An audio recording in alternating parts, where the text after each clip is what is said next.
everybody, welcome back to another video with the Crazy Cat Lady.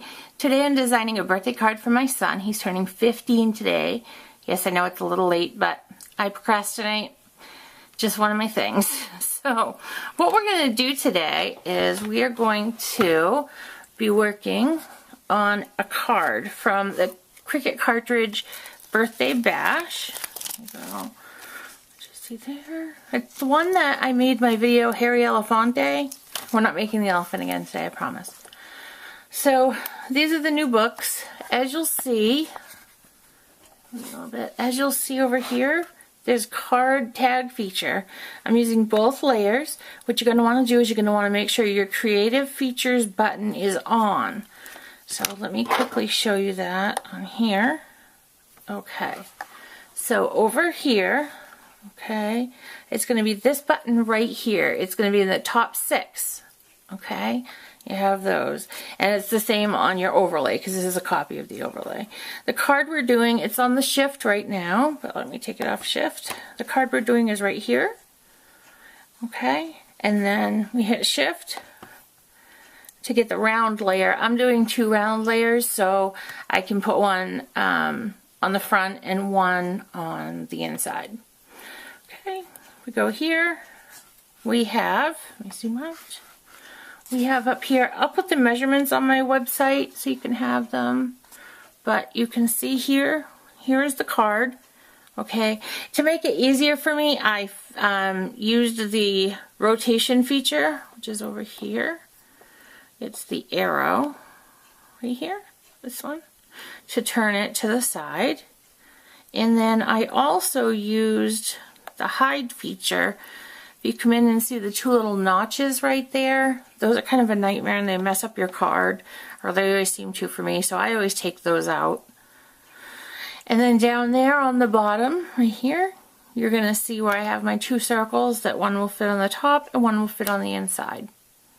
Okay, so I'm going to cut this card out, and let me just actually show you first. I want to show you the paper choice I've made. Of course, it's K & Company paper, you know, between those and Fat and Stampin' Up, you know how I love it. So I've decided it's from the confetti paper stack. I'm sure many of you have seen this. This stack has been out a while. I showed this in my haul video from the other day. Great pieces. The piece I've chosen is this one with the candles. He's 15, so there's no more cutesy. And then this side with the dots. And I have chosen Red Riding Hood from Stampin' Up to be my color to go with that.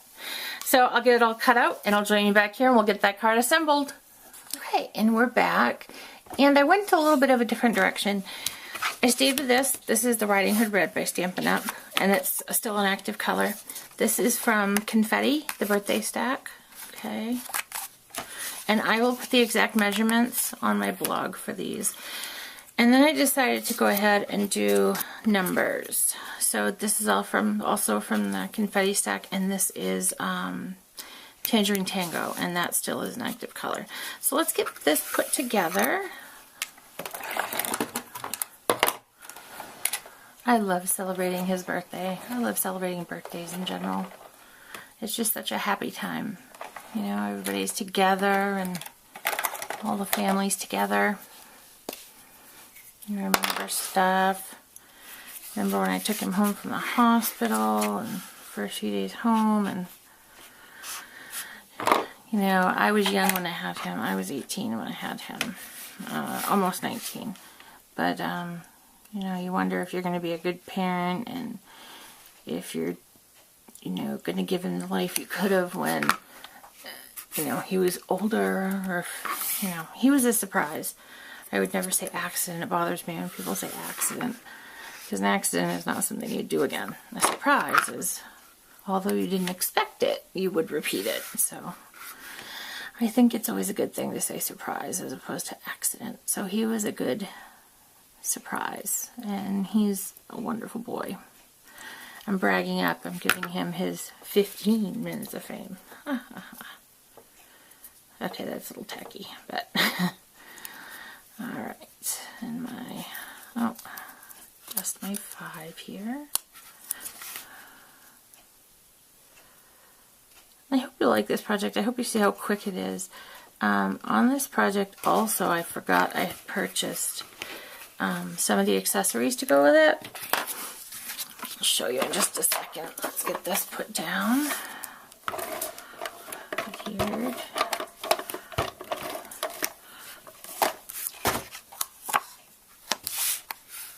Okay. And this, it doesn't really matter. I want to have that line going kind of straight on the bottom. Okay, and we're going to pop up the numbers. This is good because you can just use a bunch of, you use like one foam dot, but you can cut it in several pieces, so you don't have to use a bunch. So I hope you guys are liking my videos. I love doing them. It took me quite a while to get the camera and all of that, but I'm really enjoying doing them, so that's all that matters. But, you know, you always hope that somebody out there is watching and has maybe learned something from one of your videos. Okay. So first, we're going to, this is the part I was going to show you. I purchased the chip box that goes with it. I thought I had some of the stickers and pop-up stickers and stuff, but I couldn't find them, so I don't think I do anymore. I think I returned them to get something different. But the chip box is good. I just took a simple balloon out of here. Now, I've never understood the two sides, why it's colored on this side. I don't like this side. It's not like shiny.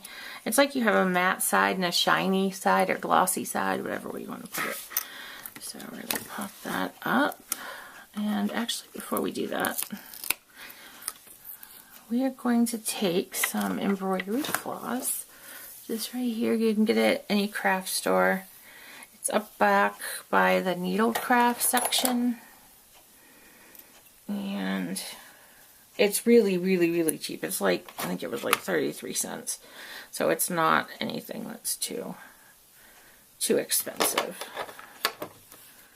Just, you know, enough to put on your project. And I'm actually going to tape it just a little bit. And then put the dot on top of it. Oh, a little too much tape there. Not doing good on my estimations today. Well, at least my Cricut cuts printed out without me having to cut them a couple times. So I guess that's the best estimation. If I have to take something not estimating well on, I guess tape is not a bad thing. So I've said this before in other videos, but if there's something out there that you guys would like to see me do, or a technique, or there's a, you know, a cut on one of the cartridges that you don't understand, anything, I would be so super happy to try to do it or to answer your questions. So you can reach me at, for now, I think I'm going to change my email. Actually, I guess let me wait till my next video. I want to set up an email so it's easy to remember. I'd like to do the Crazy Cat Lady craft so that you could just go there. Okay, so we're going to do that. And then the last piece of the puzzle is we're going to use a My Pink Stamper stamp set. Okay, it's the Family and Friends stamp set. And we're going to use the Happy Birthday stamp. This is the stamp set I've used the most out of hers. Gotta get more of them. I got a few. I got all the like holiday ones, like the Halloween and the winter and the other, like, you know, winter, like cold outside winter punnies, I think it was called. Now also be careful when you see the size of the block I'm using, you have to be careful. See the block, because I almost did it without my mat. Not good. You have to be careful because you can get ink on either side of your block where the stamp's not there. See, like right at the top, okay, up here, I don't know if you can see that. right there. Just take that off because you don't want that on your project. Okay. And hopefully we're going to get this straight. Just go for it. If it's not straight, then not straight. But it is straight. Yay! Okay, close up the ink. Put our 15 on. And then I'm going to write a sentiment. And I usually just write a note to him. You know, kind of talk about the past year and just reflections. You know, how much I love him, how important he is to me, how proud I am of him, all that good stuff. Not that I don't tell him that every day, but especially on his birthday. I like him to know how much I love him and need him and all that. So you can see, very, very simple card. I'm just going to put adhesive and loop that down around there with my Stampin' Up! 2A glue pen. Zig also makes these, but I have the Stampin' Up! One. Okay, so I hope you had a good time. I hope you learned something, and if you're not, like I said, I hope you just had a good time watching. I hope you'll tune in again for another video by the Crazy Cat Lady. Thanks, and have a great day.